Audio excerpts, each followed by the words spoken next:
अध्यक्ष महोदय, आज इस सभागार में मां भारती का नमन कर मेरे संसदीय क्षेत्र के हर एक नागरिक का आभार व्यक्त कर मैं भारत के नव भारत के निर्माण की सृजन की सबसे सशक्त नींव नारी शक्ति वंदन अधिनियम को इस सदन में सर्वप्रथम प्रणाम करती हूं और विशेषतः देश के प्रधान सेवक का वंदन एवं अभिनंदन करती हूं। कल की तारीख जब ये अधिनियम आदरणीय कानून मंत्री ने राष्ट्र के सम्मुख प्रस्तुत किया,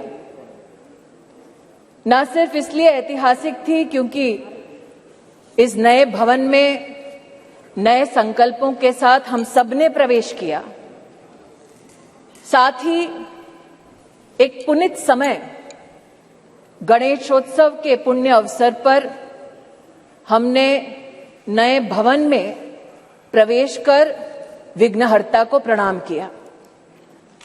लेकिन अगर विघ्नहर्ता के सृजन की, आराधना की मूल भावना को देखें तो गणेश जी का स्वरूप अपने आप में अपनी मां के हाथों से सृजित है और मां के प्रण ने, मां की तपस्या ने गणपति जी में प्राण दिए, यह उसका सबसे बड़ा प्रतीक है। हमारी सभ्यता में यह भी मान्यता है कि नव भवन में जब प्रवेश होता है तो पहला पैर, पथ पर पहला आगमन घर की लक्ष्मी का होता है। कई समाज के वर्गों में भवन के बाहर घर की लक्ष्मी अपने हाथ की अमिट छाप छोड़ती है और कई परिवारों में पैरों के नीचे आलता लगाकर बेटियों का सबसे पहला कदम ऐसे भवनों में रखा जाता है। और अगर संविधान की मर्यादा की दृष्टि से देखें तो लक्ष्मी ने संवैधानिक स्वरूप लिया है इस अधिनियम के माध्यम से, जिसके लिए मैं सरकार का, इस सदन का और पीठ का विशेषतः आभार व्यक्त करती हूं। आज चर्चा में कई महानुभावों ने श्रद्धेय अटल बिहारी वाजपेयी जी का नाम लिया और साथ ही आदरणीय देवी गौड़ा जी को भी आभार वंदन किया। ये भी सत्य है कि मुझसे पूर्व की वक्ता ने राष्ट्र को जब गुलामी से स्वतंत्रता मिली तब क्या महिलाओं की परिस्थिति थी उसका उल्लेख किया कि हां, तब भी जब देश आजाद हुआ तब भी कई प्रदेशों की साधारण परिवारों की महिलाओं ने कहा कि हमारा संवैधानिक अधिकार आरक्षित करें, लेकिन तब साधारण परिवारों की वो महिलाएं जिन्होंने राष्ट्र को आजाद करने में अपनी भूमिका निभाई, जो दूरदर्शी थी, जानती थी कि साधारण वंचित समाजों की महिलाओं को अगर मौका अनोखे ढंग से संविधान की मर्यादा में ना दिया गया तो शायद आगामी वर्षों में महिलाओं के लिए चुनौती बन जाएगा। आज मैं उन महिलाओं की दूरदर्शी सोच को वंदन करती हूं। महोदय, 1971 में तब की सरकार में एक कमेटी का गठन हुआ on the status of women in India, और आज मैं विशेष रूप से आपका ध्यान आकृष्ट करती हूं 1974 में जब कमेटी ने अपनी रिपोर्ट को साझा किया तो उसके 7वें चैप्टर में पॉलिटिकल स्टेटस के वर्णन में ये इंगित है कि तब भारतीय जनसंघ ने कहा था कि महिलाओं को कॉन्स्टिट्यूशनली गारंटी कीजिए। They were the advocates for women's reservation. आज जनसंघ के उन नेताओं को, उन चिंतकों को मैं आभार व्यक्त करती हूं। ये मेरा सौभाग्य है कि मैं भारतीय जनता पार्टी की एक साधारण कार्यकर्ता हूं, जिसको मेरे संगठन ने असाधारण मौके दिए ताकि मैं संगठन के माध्यम से संविधान की मर्यादा में अपने राष्ट्र की, समाज की सेवा कर सकूं। ये भाजपा के कार्यकर्ताओं का गौरव है कि इस राष्ट्र में अपने संगठन में पहली बार महिलाओं को आरक्षण देने वाली राजनीतिक पार्टी भारतीय जनता पार्टी बनी। ये भी कहना सत्य होगा कि व्यवस्थाओं को किस दृष्टि से संगठन में सम्मिलित करना, इसके लिए साल 2007 में नेशनल एग्जीक्यूटिव की मीटिंग के अंतर्गत तब के हमारे राष्ट्रीय अध्यक्ष और अब के हमारी कैबिनेट के वरिष्ठ नेता श्री राजनाथ सिंह जी ने एक कमेटी का गठन किया। ये सौभाग्य है मेरा कि उस कमेटी में आज 2 सदस्य वर्तमान इस सदन में उपस्थित हैं। आज उस कमेटी जिसकी अध्यक्षता श्रद्धेय सुषमा स्वराज जी ने की, आज उस कमेटी की एक और सदस्य जिनका देहांत हो चुका है, किरण माहेश्वरी जी, और जो संगठन में आध्यात्म की दृष्टि से मेरे मार्गदर्शक रहे, ऐसे श्रद्धेय बाल आपटे जी हमारे बीच नहीं हैं। मैं उनके योगदान के लिए उनको नमन करती हूं। यह भी उचित होगा अध्यक्ष जी कहना कि उस कमेटी में नजमा हिप्तुल्ला जी थी, उनका आभार वंदन करती हूं। सुमित्रा महाजन जी थी, जिन्होंने बार बार लगातार अपनी पुण्य भूमि से, इंदौर से चुनाव जीतकर हम सबका गौरव बढ़ाया। उन्होंने स्पीकर की भूमिका में महिलाओं का राष्ट्र भर में गौरव बढ़ाया। मैं ताई की अनुपस्थिति में ताई को प्रणाम करती हूं। और कमेटी में 2 और महानुभाव थे जो विद्यमान है वर्तमान के सदन में, जिन्होंने महिला आरक्षण भाजपा के संगठन में कैसा हो उसको सुनिश्चित किया, जो आज मोदी सरकार के मंत्री हैं, आदरणीय किशन रेड्डी जी और किरण रिजिजू जी। मैं आपको भी आभार व्यक्त करती हूं। महोदय, they say success has many fathers and failure has none। और इसीलिए कल जब ये प्रस्ताव सदन में आया तो कुछ लोगों ने कहा हमारा बिल है, कुछ लोगों ने कहा हमने चिट्ठी लिखी, कुछ लोगों ने कहा कि ये पूरा का पूरा संवैधानिक निर्माण हमारा था। आज ऐसी एक सम्मानित नेत्री ने सदन में अपना वक्तव्य रखा, लेकिन उनका मैं एक विशेष रूप से आभार व्यक्त करती हूं कि 2 विषयों पर उन्होंने ऑन रिकॉर्ड स्पष्टीकरण दिया है। हमको बार बार बतलाया जाता कि एक विशेष परिवार ने 73rd, 74th amendment to the constitution पारित करवाया। आज मैं आभार वंदन करती हूं कि पहली बार स्पष्टता हुई इस सदन में उनके द्वारा कि ये पुण्य काम पीवी नरसिम्हा राव जी ने किया, जिनके मरणोपरांत उनके ही पार्टी के हेडक्वार्टर में उनको नमन करने का मौका नहीं दिया गया। दूसरा, ये कथन कि अभी क्यों नहीं और ये वक्त हमारा बिल है तो अभी करिए। तो महोदय, ये उस बिल की प्रति है जिनको वो हमारा कहते हैं। उसमें अगर आप दूसरे पृष्ठ पे 2B और 3B पढ़ें, और ये वो है जो कांग्रेस पार्टी कहती है यूपीए की सरकार में राज्यसभा में पारित हुआ और फिर लोकसभा में प्रस्तुत हुआ। अगर आप इस पृष्ठ पर ये दोनों छंद पढ़ें तो यूपीए, जिसकी अध्यक्षा श्रीमती सोनिया गांधी हैं, उन्होंने कहा है no seat shall be reserved for women belonging to scheduled caste, scheduled tribes in the third general elections.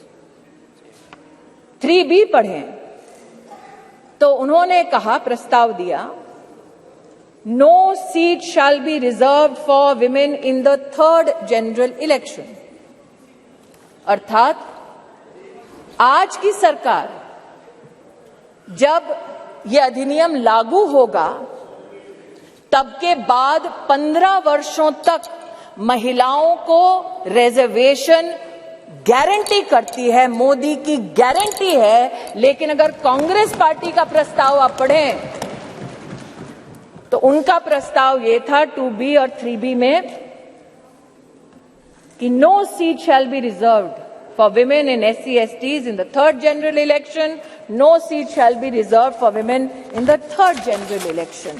Congress का प्रस्ताव था कि 10 साल औरतें मेहनत करें, लेकिन 15वें साल में आपका अधिकार आपसे छीना जाएगा।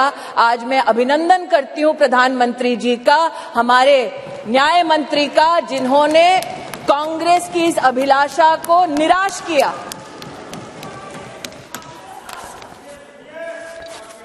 फिर इनका ये वक्तव्य कि आप अभी क्यों नहीं कराते। महोदय, हम जानते हैं कि संविधान को छिन्न भिन्न करना ये कांग्रेस की पुरानी आदत है, लेकिन आज अगर आप इसी गरिमामय संविधान के अनुच्छेद 82 को पढ़ें, 82, ये किताब नहीं है संविधान का, मेरे हाथों में, तो आपके लिए किताब होगी, हमारे लिए पूजनीय है, संविधान है ये।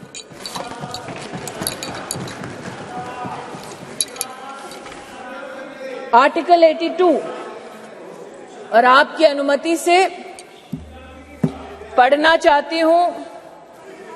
Upon the completion of each census, allocation of seats in the House of the People to the states and division of each state into territorial constituencies shall be readjusted by such authority and in such manner as Parliament may by law determine, provided also that until the relevant figures for the first census taken after the year 2026 have been published. तो क्या ये विपक्ष के नेताओं का मत है कि जो संवैधानिक प्रक्रिया इंगित है संविधान में, उसकी अवहेलना हो? Should we not abide by the Constitution? Is that the position taken by leaders of the opposition parties? That is my humble suggestion and submission. फिर यह आरोप लगाया गया कि आप ओबीसी और मुस्लिम रिजर्वेशन क्यों नहीं देते। मुझसे ज्यादा अनुभवी लोग जो वर्तमान में बिना माइक के और पीठ की परमिशन के दांत चबा चबा कर बोल रहे हैं, उनको शायद इस बात का आभास नहीं कि संविधान में धर्म के आधार पर आरक्षण वर्जित है। इसलिए मैं आज आपके माध्यम से महोदय आग्रह करना चाहती हूं कि ये भारत वो भारत है जहां पर आज लोगों के पास व्यवस्थाएं डिजिटली भी पहुंची हैं, और इसीलिए हमारे देश के नागरिक जिस प्रकार से विपक्ष भ्रमित करने का प्रयास कर रहा है, उस भ्रम में ना फंसे, इसलिए तथ्यों का रिकॉर्ड पर आना उचित है। जो आज इस सभागार में बिना पीठ की अनुमति के आते ही एक शब्द का उच्चारण कर रहे हैं, इनकी राजनीतिक पृष्ठभूमि देखी जाए तो महिला के साथ विधानसभा में क्या आचरण करने का इनका इतिहास है। ऐसे लोग आज महिला की मर्यादा पर टिप्पणी ना करें तो इस सदन की शोभा बढ़ेगी। जो जानना चाहते हैं साफ साफ क्या बोलना चाह रही हूं, वो ये कि राष्ट्र सरकार के इस फैसले को स्वीकार करते हुए नारी शक्ति वंदन अधिनियम को समर्थन देती है। राष्ट्र की महिलाओं के संवैधानिक सशक्तिकरण में अगर विपक्ष रोड़ा ना बने तो हम कृतज्ञ होंगे। महोदय, आज जिन लोगों ने इसको जुमला कहा और कहा कि हम चिट्ठियां लिख रहे थे इसलिए काम हुआ,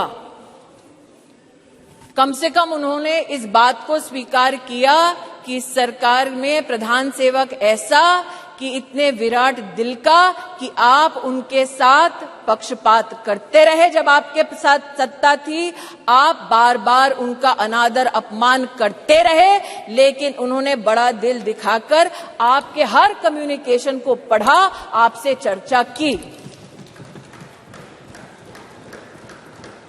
मैं स्तब्ध हूं कि आज जिन लोगों ने व्याख्यान किया महिला सशक्तिकरण का, वो ये भूल गए कि सत्ता उनके पास थी,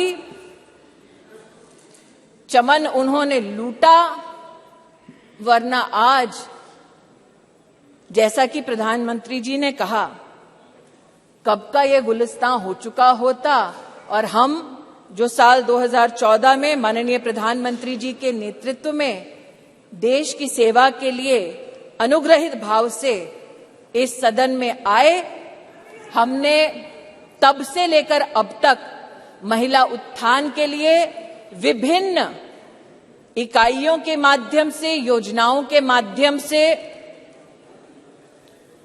प्रयास किए।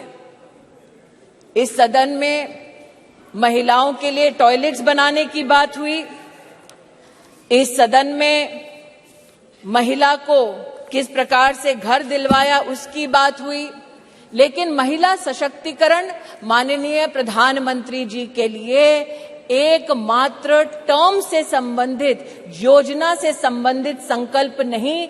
जब से उन्हें भारतीय राजनीति में राष्ट्र की, प्रदेश की अपनी सेवा करने का मौका मिला, तब से उन्होंने कहा कि मातृशक्ति गवर्नेंस का केंद्र बिंदु होना चाहिए, क्योंकि इन्हीं महिलाओं के माध्यम से प्रदेश और देश विकसित हो पाएगा। उसके आपके सामने 2-3 उदाहरण रखना चाहती हूं। एक, साल 2006 में जब माननीय प्रधानमंत्री जी के पास प्रदेश में मुख्यमंत्री की जिम्मेदारी थी तो उन्होंने जेंडर इक्विटी की पॉलिसी बनाई, लेकिन मात्र पॉलिसी तक सीमित नहीं रहे, अपने 10 अलग अलग विभागों के माध्यम से उन्होंने जेंडर बजट को भी प्रस्तुत किया। और जो आज कह रहे हैं कि मुद्दे पे आओ, तो मुद्दे की बात ये कि जब उनकी सरकार थी तो जेंडर बजट की दृष्टिकोण से साल 2013-14 का आंकड़ा था 90,000 करोड़ और मोदी की सरकार में 23-24 का जेंडर बजट अगर आप देखें तो वो है 2,23,000 करोड़। ये मुद्दे की बात पर आना चाहते हैं। मुद्दे की बात ये कि जब प्रधानमंत्री जी के पास प्रदेश की जिम्मेदारी थी तब उन्होंने बेटियों की शिक्षा के लिए अपने आप को समर्पित किया। ड्रॉप आउट रेट 18% था, प्रधानमंत्री जी के मुख्यमंत्री के कार्यकाल में ड्रॉप आउट रेट 1% हुआ और आज प्रधानमंत्री की जब उनको जिम्मेदारी मिली है तो राष्ट्र के इतिहास में पहली बार राष्ट्रीय शिक्षा नीति में महिलाओं के लिए अलग से फंड का, जेंडर इंक्लूजन फंड का प्रावधान करने वाली सरकार नरेंद्र मोदी की सरकार है।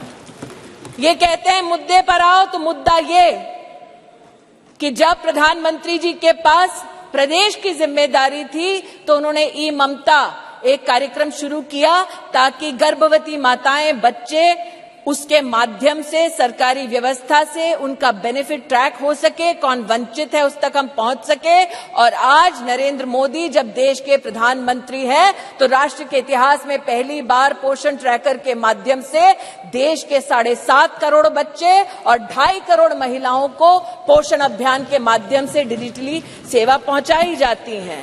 ये कहते हैं मुद्दे की बात पर आओ, तो मुद्दा ये कि जब प्रधानमंत्री जी के पास प्रदेश की जिम्मेदारी थी तो उन्होंने मां वात्सल्य योजना की शुरुआत की, जहां महिलाओं को लगभग 1.5 लाख रुपए के माध्यम से जिनकी एनुअल इनकम थी उनको 4 लाख से ज्यादा की मेडिकल ट्रीटमेंट सरकारी व्यवस्थाओं में देने का काम नरेंद्र मोदी जी ने किया। और आज आयुष्मान भारत योजना के चलते 10 करोड़ गरीब परिवार, 10 करोड़ गरीब महिलाओं को सुविधा, 24,000 से ज्यादा अस्पतालों में, 1,60,000 से ज्यादा स्वास्थ्य केंद्रों में सेवा देने वाली सरकार मोदी की सरकार है, भाजपा की सरकार है।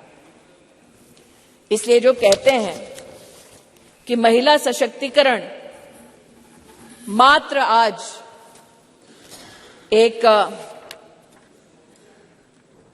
चुनावी मुद्दा है, उनसे कहना चाहती हूं, नरता का आदर्श तपस्या के भीतर पलता है, देता वही प्रकाश आग में जो अभित जलता है।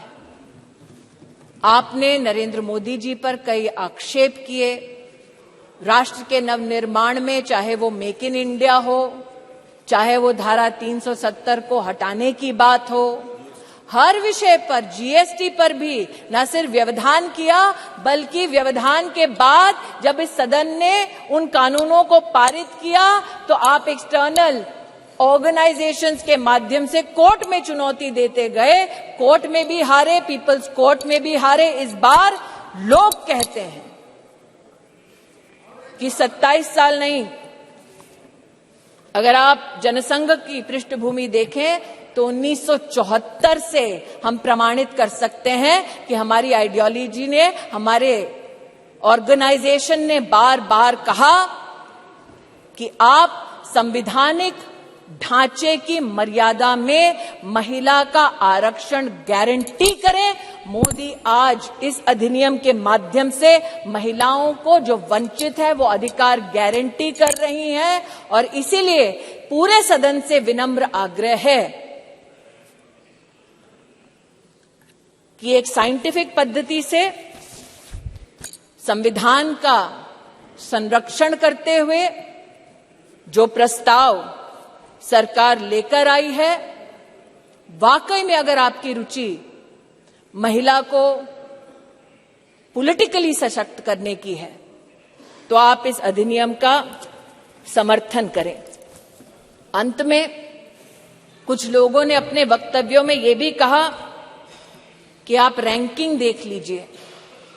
मैं उस पर एक स्पष्टीकरण देना चाहती हूं महोदय। अंतर्राष्ट्रीय रैंकिंग में वो महिला जो भारत की पंचायतों से जीत कर आती है, उस महिला का न सम्मान होता है न उसकी गणना होती है। अंतर्राष्ट्रीय रैंकिंग्स में वो महिला जो विधानसभा या विधान परिषद में चुनकर आती है, उस महिला की भी गणना नहीं होती, उसकी भी गिनती नहीं होती। अंतर्राष्ट्रीय रैंकिंग में जो महिला लोकसभा में, राज्यसभा में चुनकर आती है, उसकी भी गणना नहीं करते। वर्षों वर्ष से चला आ रहा था सिलसिला।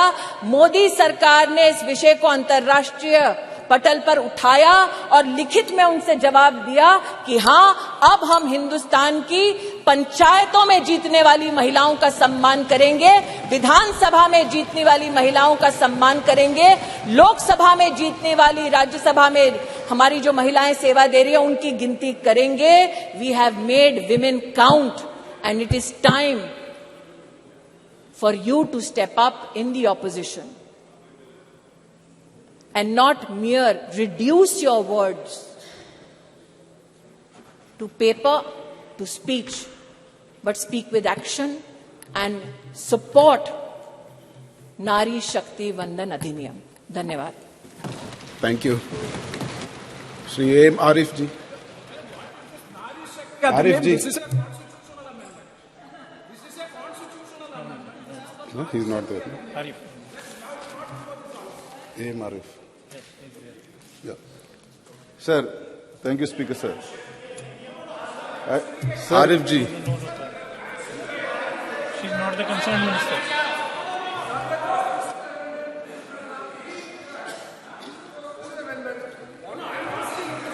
Arif ji, please. Keep the house in order, sir. Sir, keep the house in order. Please be seated.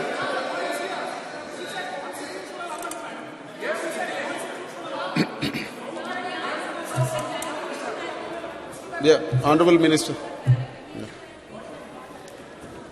Since the She's clarification clarifying. has been Please sought sit and down, as she's my senior clarifying. colleague has again brought to the notice of the Honorable Senior Member, what I speak, sir, is on record, available for you to verify. What is indeed saddening is that you didn't know the facts to begin with. No. Arif. Arif ji.